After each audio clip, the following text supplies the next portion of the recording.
Hi und herzlich willkommen zu Star Nights TV. Ich bin heute im Club Loom, wo heute die Party des Jahres stattfindet. Gefühlt's echt.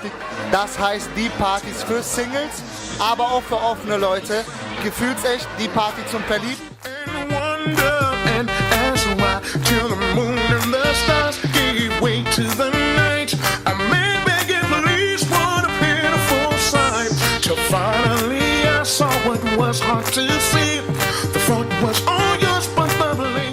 Hier sind 3 Bänder. Einmal ein grünes, das heißt, ich bin für alles offen. Einmal ein gelbes, das heißt, ich bin für einen Flirt zu haben. Und ein rotes, das heißt, ich bin vergeben. Und das Beste ist, hammerhart, die 2, die heute die beste Performance auf der Bühne ablegen, das heißt, die gefühlsechteste.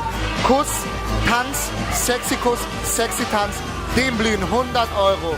Wir schauen jetzt mal rein, wie es da drinnen abgeht.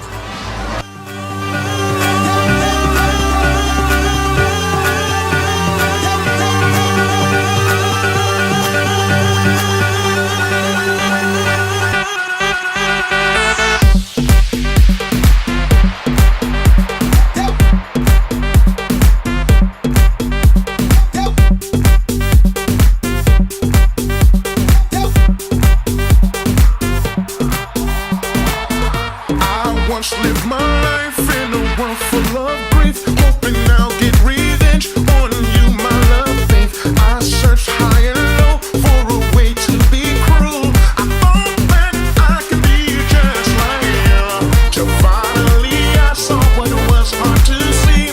The fault was all yours, but the blame was on me. I made my amends with myself at all costs, and now with you there is no love.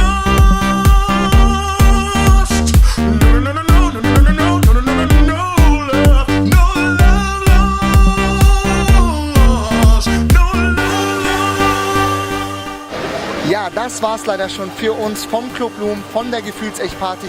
Ich habe immer noch Gänsehaut. Die Party hat ihren Namen wirklich verdient. Und ich finde, es sollte mehr solcher Partys geben. Das war ein gelungener Abend und wir sehen uns wieder, wenn es wieder heißt Star Nights TV.